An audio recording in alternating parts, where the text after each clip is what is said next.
더마카와 함께 시선 집중의 문을 열겠습니다. 어서 오세요. 네, 안녕하세요. 더마카입니다. 박하림님이 긴 휴일도 금세 마지막 날이 왔네요. 내일을 위해 오늘도 알차게 보내세요, 춘철님들이라고 인사해 주셨습니다. 네, 마지막 하루입니다.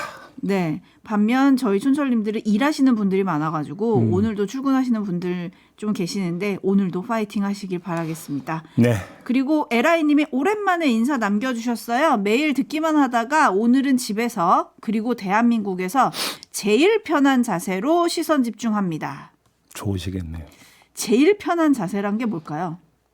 소파에 떡하니 누워있는 자세 아닐까요? 저는 아직 침대일 거라고 생각했는데 여튼 부럽습니다, 에라이님. 네. 그런 자세로 함께해 주셔서 감사하고요. 그리고 학회님이 어제 금산사에서 다들 올 한 해 잘 되게 해달라고 빌고 왔습니다. 촌철님들 다들 잘 되실 겁니다. 어제가 부처님 오신 날이었죠. 네.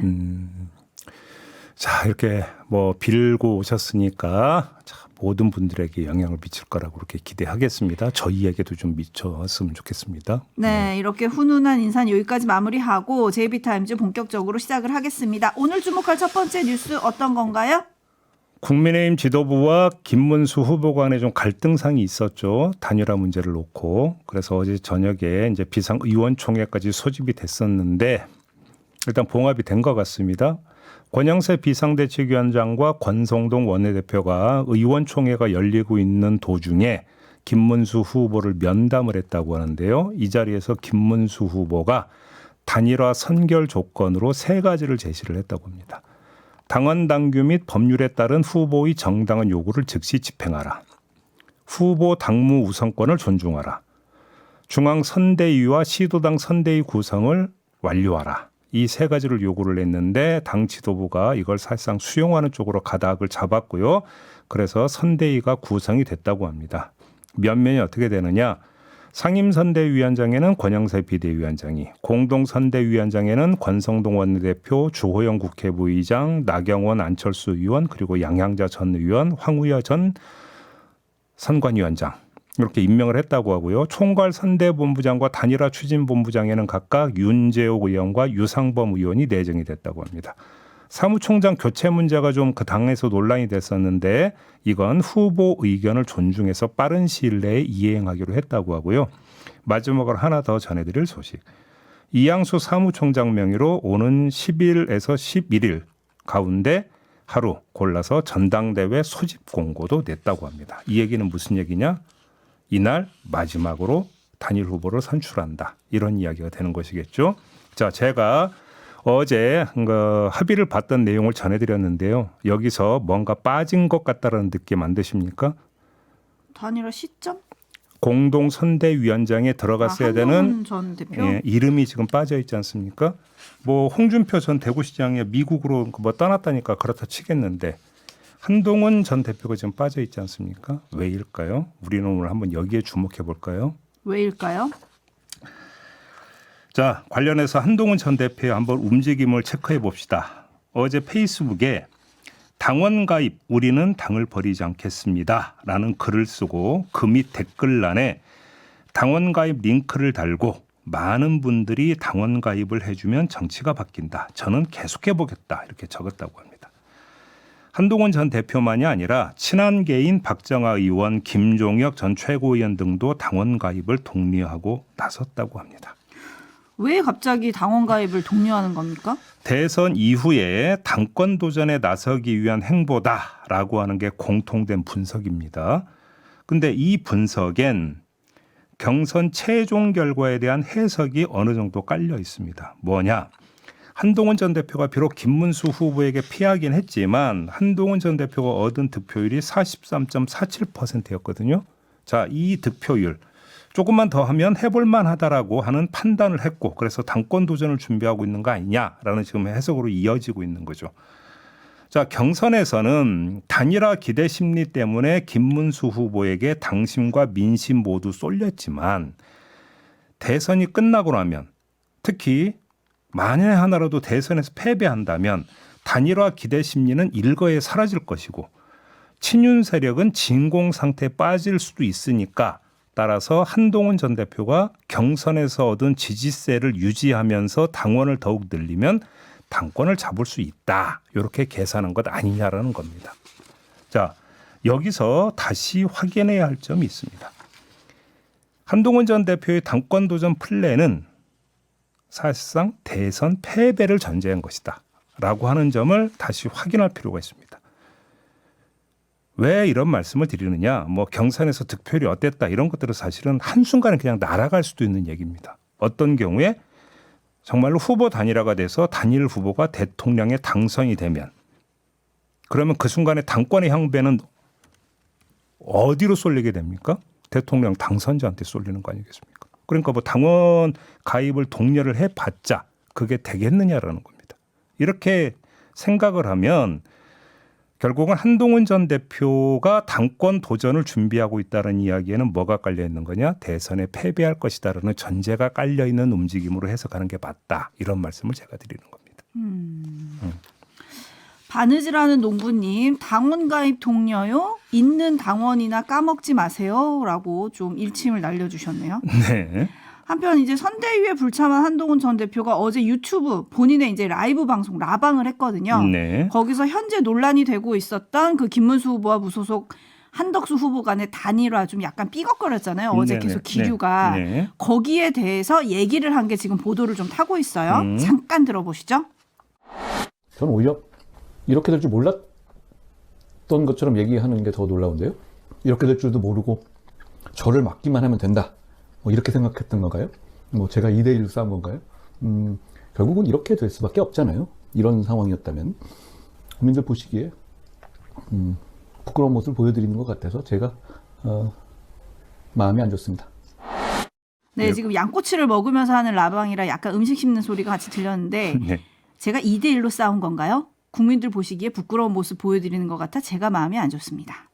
그러니까 이렇게 될 줄 몰랐습니까? 뭐 이렇게 얘기하잖아요. 네, 그러니까 이렇게 될 줄 알았다라는 거잖아요, 본인은. 그럼 이렇게 되면 대선이 어떻게 되겠습니까? 그러니까 제가 조금 아까 드렸던 말씀하고 똑같은 얘기예요. 대선 이기기 어렵다. 나 아니면 이런 판단을 깔고 지금 접근하고 있는 거 아니겠습니까? 다시 확인되는 거 아닌가요? 그러니까요. 그렇게 봐야 되겠죠. 네. 네, 호랑이님. 그렇다고 김문수 후보가 그냥 후보직을 상납할까요? 김희겸님. 네. 국민의힘은 또 용병으로 대선을 치르는 건가요? 음. 뭐 이런 의견들이 지금 들어와 있고 신원섭파님은 단일화가 쉽지는 않을 겁니다. 사람 마음이 원래 그렇거든요.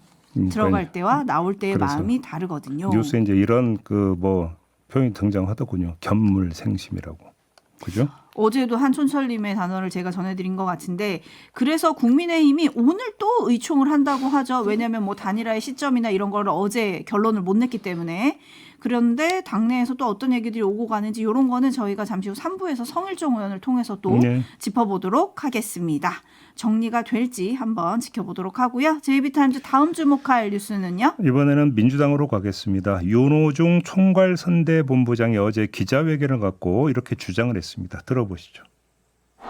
5.1 사법 쿠데타는 이재명에 대한 사법살인을 기도한 것을 넘어서 국민의 참정권을 향한 사법 사냥을 시도한 것입니다. 조희대 대법원장에게 요청합니다. 이번 대선에 출마하는 후보의 등록이 완료되고 선거운동이 시작되는 5월 12일 이전까지 선거운동 기간 중 잡혀있는 출마 후보들에 대한 공판 기일을 모두 대선 이후로 변경하십시오. 네, 이런 요구를 법원이 받아들일까요? 안 받아들이겠죠. 아니 당장 15일 날 지금 그 파기 환송심 공판기일이 잡혔잖아요. 있죠. 안 받아들이겠죠. 그러면 윤호중 본부장이 이걸 몰라서 이런 주장을 했을까요? 알 겁니다. 그런데도 왜 이렇게 주장을 했을까요? 이걸 봐야 되는 거죠. 그죠? 자, 윤호중 본부장의 말 속에는 하나의 대비가 깔려 있습니다. 선거운동과 선거운동 기간 내의 재판. 다시 말해서 선거운동과 선거 개입을 대비시키고 있는 겁니다. 윤호중 본부장은. 무슨 얘기냐? 법원이 자유롭고 공정한 선거운동이 보장돼야 되는 그 기간에 특정 후보의 재판을 여는 것 자체가 선거 개입 아니냐라고 하는 것들을 깔고 지금 들어가고 있다는 겁니다. 윤호중 본부장의 어떤 이런 주장에는. 그러니까 이 대비는 하나의 프레임 전환인 거죠. 어떤 프레임 전환이냐? 회피 프레임을 개입 프레임으로 바꾸는 겁니다. 이게 무슨 얘기냐면 자, 이재명 후보는 15일로 잡혀 있는 공판기일에 출석하지 않을 가능성이 높습니다. 그러면 사람들은 어떻게 이야기를 하겠습니까? 일부 언론은 이재명 그 후보가 또 회피하고 있다, 재판을. 시간 끌려고 한다. 이렇게 지금 묘사를 하지 않겠습니까? 근데 이렇게 해서 회피 프레임이 그 작동이 될 텐데 윤호중 본부장이 선거운동 기간 아니냐? 선거운동 기간에는 모든 후보에 대한 재판을 중단하라. 만약에 그래도 강행한다면 그거는 뭐냐면 법원이 선거에 개입하는 것이다. 이런 식으로 지금 상황을 다시 조정해서 부각을 시키는 겁니다. 이러니까 이재명의 회피 프레임이 법원의 개입 프레임으로 전환이 된다는 겁니다. 여기서 결국은 이런 프레임 전환에서 가장 핵심적으로 의지하고 있는 것이 무엇이냐? 선거운동 기간 아니냐. 선거운동 기간에는 공정하고 자유로운 선거운동이 보장이 돼야 된다. 그건 어느 후보에게나 똑같이 이걸 지금 깔고 있는 것이죠. 그런 점에서 윤호중 본부장의 저런 주장은 프레임 전환을 위한 주장이다. 이렇게 정리하면 될 것 같습니다. 네, 어제 이재명 후보도 그런 얘기를 했더라고요. 또 뭐 공정한 선거운동 이런 얘기를 했더라고요. 네. SH님, 이 정도면 법원이 선거 중립 의무 위반 아닌가요? 라고 물어주셨고, 바로 그 점을 이제 주목하고 있는 거죠, 민주당은. 네, 그리고 레드헤어님은 그러고 보니 지난 총선 때도 이재명 후보는 재판을 다녔죠. 라고 올려주셨고, 윤영기님은 재판은 해야죠. 근데 납득이 되는 재판을 해야 하지 않겠습니까? 뭐 이런 의견들을 지금 보내주시네요. 네오 언니님, 대선 날에도 이재명 후보의 법원 출석이 통보됐다는 뉴스가 있던데요. 이건 좀 너무한 거 아닙니까? 법원 공무원들도 대선 날은 투표해야 하지 않나요? 라는 의견 보내주셨습니다. 지금 뭐 법원의 속도가 이례적으로 빨랐다. 이런 얘기 지금 계속 나오고 있잖아요. 그렇죠. 그리고 대법원에서 사건을 넘겨받은 서울 고법의 재판 진행 속도도 이례적으로 빠르다. 뭐 이런 얘기가 계속 나오고 있는데 이에 대해서는 좀 짚어볼 것들이 있어서 저희가 잠시 후 2부에서 네. 민주당 의원과 깊이 있게 짚어보도록 하겠습니다. 계속해서 시선 집중해 주시고요. 마징가님은 이런 촌철을 보내주셨네요. 그냥 대법원이 대선에 출마하세요. 누구요? 조희대 대법원장이요? 네. 네, JB타임즈 다음 주목할 뉴스는요. 윤석열 전 대통령이 어린이날인 어제 동작대교 아래 한강공원에 등장을 했다고 합니다. 반려견 목줄을 쥔 채 운동복 차림으로 벤치에 앉아있는 모습이 시민들에 의해서 목격이 됐고 온라인 커뮤니티에도 이게 올라왔습니다. 자, 주변에 경호원 3명이 대동거적이 같이 있었다고 하는데요. 자, 동작대교 아래 한강공원. 이곳은 아크로비스타에서 차로 10분 거리라고 합니다. 걸어서 갈 수 있는 거리가 아니라는 겁니다. 산책 삼아 나온 게 아니라는 겁니다. 큰맘 먹고 일부러 나왔다. 이런 얘기가 되는 거 아니겠습니까? 왜 어제 여길 갔을까요, 그러면? 어린이날이었잖아요. 어린이날이요? 네, 네. 어제가. 네. 반려견도 자식이라고 생각해서 어린이날 나들이 나온 거 아닌가라는 생각을 제가 한번 해봤습니다. 아니, 뭐 아빠, 엄마 이렇게 부르잖아요. 그죠? 근데 그렇다면 윤석열 전 대통령은 편애에 빠진 아빠다. 라는 얘기를 안 할 수가 없습니다. 왜? 윤석열 전 대통령이 키우는 반려견이 한 마리인가요? 아니죠. 근데 왜 한 마리만 데리고 나옵니까, 그러면? 그럼 편애하고 있는 거잖아요. 따라서 어린이날 때문이라는 추정은 그냥 접어버립시다. 쓸데없는 주장인 것 같고요. 오히려 반려견을 엑스트라 삼아서 나들이 장면을 연출한 것 이렇게 봐야 되는 거 아니겠습니까? 그 장면에 담고자 한 메시지가 무엇인가 이걸 읽어야 되는데 뭐 지지층에 대한 어필 뭐 이런 이야기가 또 나오더라고요. 상투적인 해석인데 근데 이것도 약간의 문제가 좀 있습니다. 정책 메시지가 강하지 않기 때문입니다. 그래서 제가 볼 때는 너무 어렵게 생각할 것 없고 일종의 관종 현상 아니냐 이렇게도 볼 수 있다고 생각을 합니다. 왜? 아니 법원이 앞으로 열리는 재판에서는 지하 주차장 이용을 불허하기로 가닥을 잡았다는 소식 저희가 전해드렸잖아요. 그럼 국민들은 보기 싫어도 볼 수밖에 없습니다. 그죠? 그런데 그럼에도 불구하고 개를 데리고 한강공원에 나왔다? 이거는 뭐냐면 법원에 출석하는 모습과 여유로운 이런 모습을 대비시키고자 하는 부분들이 있고, 근데 여기에는 가장 기본 제가 관종이라고 했던 데는 뭐가 깔려 있는 겁니까? 나를 잊지 말아주세요. 노래도 그런 가사가 있는데, 옛날 노래. 결국 이걸 깔고 있는 건데 결국은 재판에 출석하는 모습과는 다른 차원의 모습을 연출하려고 했던 거 아니냐, 이렇게도 볼 수 있을 것 같다, 이런 말씀을 드리겠습니다.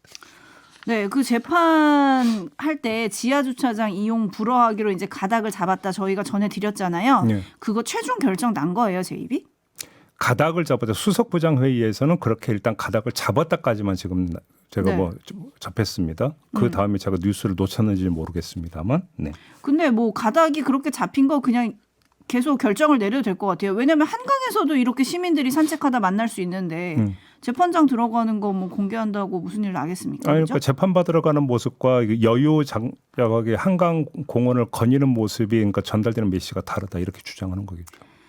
네, 촌철님들의 반응 전해드리겠습니다. 몰닥스님 혼자 여유롭네요 라고 올려주셨고, 로얄 코페님은 참 속도 좋네요 라고 올려주셨고, 제이비가 왜 반려견 여러 마리인데 이 개 한 마리만 데리고 산책 간 거냐 라고 물어주셨더니 라디오 헤드님이 개도 갈라치기 하는 겁니까?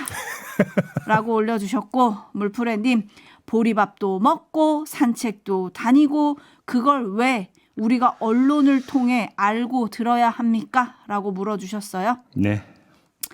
8672님 그래요. 내란의 기억만은 잊지 않겠습니다. 라고 또 올려주셨네요. 네. JB타임즈 다음 주목할 뉴스는요. 한겨레 신문이 17개 시도의 대선 공약 건의 과제를 전수조사를 했습니다. 해봤더니 982건의 총 사업비만 1068조 831억 원이었다고 합니다. 자, 이 금액 한번 따져볼까요? 올해 정부 예산이 673조거든요. 이거보다 395조가 더 많은 겁니다. 자, 근데 이게 17개 시도 토탈이 아니에요. 사업비를 공개하지 않은 충남과 제주, 그리고 아예 대선 때 공약 과제를 발표하지 않기로 결정한 서울, 인천, 경기를 빼고 집계한 게 이 정도입니다. 이게 말이 됩니까? 고상하게 표현해서 건의 과제라고 했지만 사실은 민원 사업 아니겠습니까? 그러니까 대선이란 큰 장이 서니까 이참에 최대한 세고 크게 지르자, 이런 차원에서 내건 건데요. 뭐 일단 지른다고 해서 손해보는 일 없고 지자체장 입장에서는 홍보용으로 치장할 수 있으니까 뭐 나쁠 거 없는 거겠죠. 문제는 실현 가능성 아니겠습니까? 그 어느 대선보다 제가 볼 때는 실현 가능성이 낮다고 봅니다. 왜냐? 선거 기간이 짧아요. 그래서 지역의 압력을 위로 올려보내서 후보로부터 공약으로 채택하도록 만드는데 이전 대선보다 한계가 있다는 점 하나. 두 번째, 내란과 탄핵으로 인해 치러지는 대선이기 때문에 정치 선거가 될 공산이 크다라는 점. 바로 이런 점 때문에 실현 가능성이 그렇게 높아 보이지는 않는다, 이런 말씀을 드리는 겁니다. 네, 건의 과제 이런 거 말고 국민이 원하는 공약을 좀 볼 수 있었으면 좋겠습니다. JB타임즈 다음 주목할 뉴스는요? 오늘이 연휴의 마지막 날, 대체 휴일 날인데요. 자, 자영업자 온라인 커뮤니티에 이런 글들이 올라왔다고 합니다. 긴 연휴가 너무 싫다. 대체 휴일은 없어져야 한다. 이런 글들이 많이 올라왔다고 합니다. 왜 그랬을까요? 자, 이 데이터에 그 이유가 있는데요. 통계청의 속보성 지표인 나우캐스트에 따르면 올해 설 연휴 전후인 1월 24일부터 31일까지 국내 신용카드 사용액이 전주 대비 34% 감소를 했다고 합니다. 늘어난 게 아니라 오히려 줄었다라는 겁니다. 왜 그랬느냐? 소비 진작에 긴 연휴가 전혀 도움이 안 되는 것이다. 자영업자 입장에서 이런 거 아니겠습니까? 뭐 이유도 대충은 알 겁니다. 연휴가 길어지면 국내 관광지도 아니고 해외로 나가니까 소비가 진작될 예제가 별로 없는 거 아니겠습니까? 이번 연휴만 하더라도 4월 30일부터 5월 6일까지 인천공항을 이용해서 해외로 나간 여행객만 148만 명, 그다음에 지방공항을 이용해서 해외로 나간 여행객이 163만, 도합 311만 명이었다고 합니다. 그러니까 이들이 국내에서 돈을 쓰는 게 아니라 해외에 나가서 돈을 쓰니까 오히려 일상생활이 그대로 유지가 됐다면 국내에서 소비했을 돈이 어디로 가냐? 해외로 나가니까 오히려 자영업자들 입장에서는 도움이 안 되는 거겠죠. 자, 직장인들 입장에서는 연휴가 길면 좋죠. 심신의 스트레스도 풀어야 되고 그래서 긴 연휴를 반대할 수는 없는 거 아니겠습니까? 문제는 이거를 국내로 환류시킬 수 있는 방안을 좀 찾아야 되는 것 아니냐. 이런 얘기로 연결이 될 수밖에 없는 것이죠. 네, 라라라님이 대체 휴무 이거는 저도 동의합니다라고 올려주셨고 이인수님도 저도 싫습니다. 손님이 없어요. 그린님 저도 대체 휴무 반대하고 싶습니다. 이런 의견들이 지금 많이 올라오고 있고요. 네. 어찌합니까님은 대체 자영업자의 날은 없습니까?